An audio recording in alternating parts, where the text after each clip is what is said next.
Good morning, World Changers. It's day 54 of the 100 Days of Self-Discovery Challenge. Now, I know some of you have been struggling with the last few days, but this is a good thing. It's getting you thinking. It's asking you questions you've never been asked before, and questions we don't ask ourselves regularly. And this is, what's so great about this challenge, because it takes us out of the normal everyday mojo.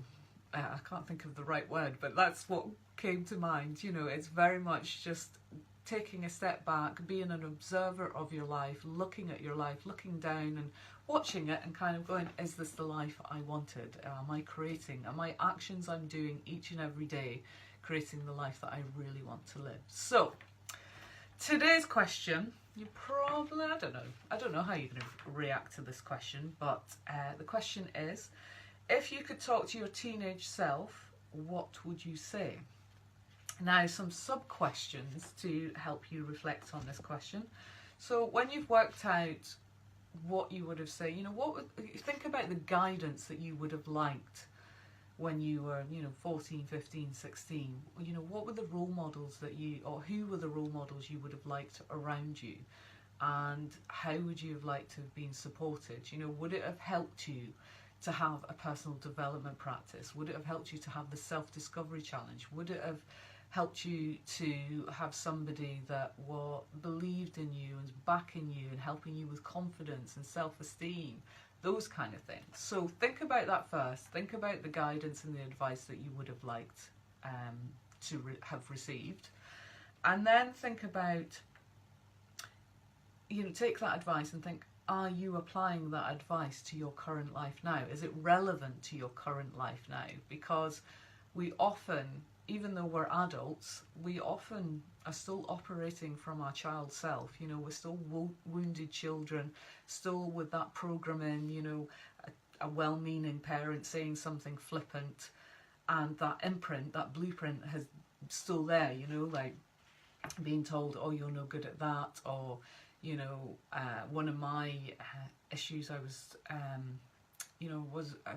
not great at writing. And it was something, I'm still not confident today, and it's because I used to get pulled up about my grammar, and I suspect there might have been a slight dyslexia there, I don't know, but it's still today I don't feel confident with my writing, and that's still something that's in my head every time I go to write an article or a newsletter or something like that.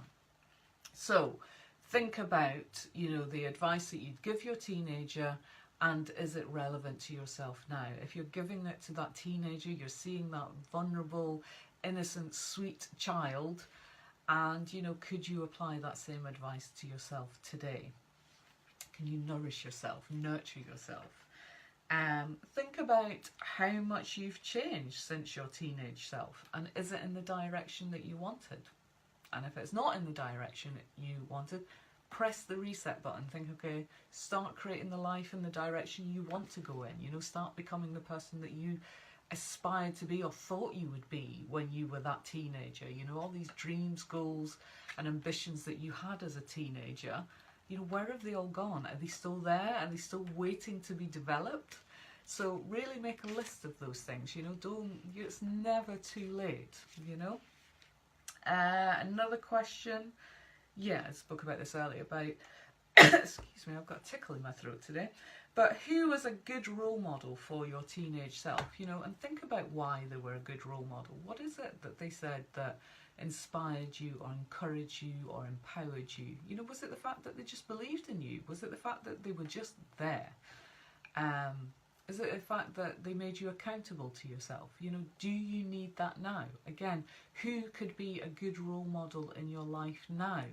Thinking about the same qualities that you liked back then in the role model, could you apply that? Is it a life coach? Is it a counsellor? Is it supportive parent, an inspiring teacher?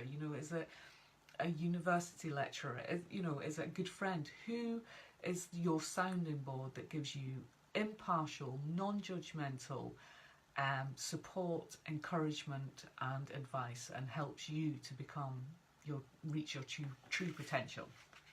Yeah, I think that's enough questions, I think, to be going on. But yeah, it's a big question and it might bring up a lot of emotions, so be kind with yourself on this one. It's not about criticising or getting frustrated about that you might not be where you are.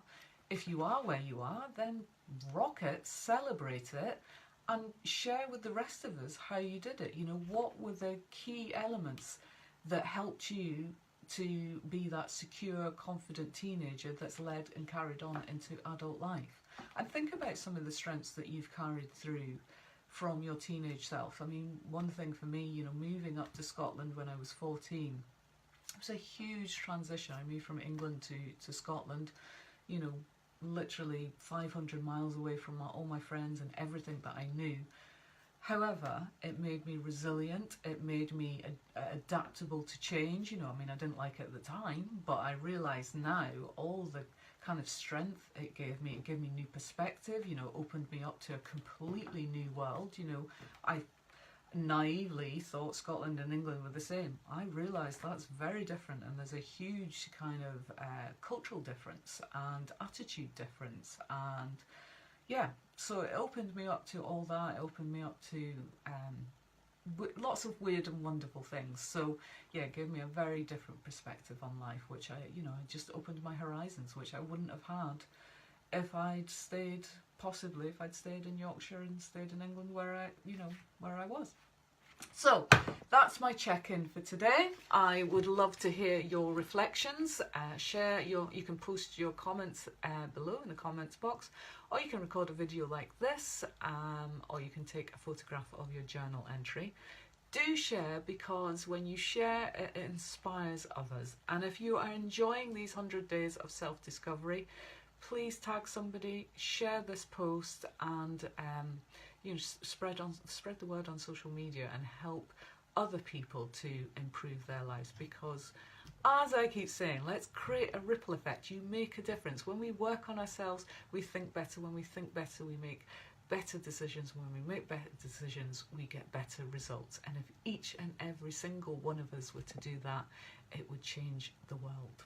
Positively change the world. So if you're thinking you can't make a difference in the world, simply sharing this post may make a massive difference to somebody else's life.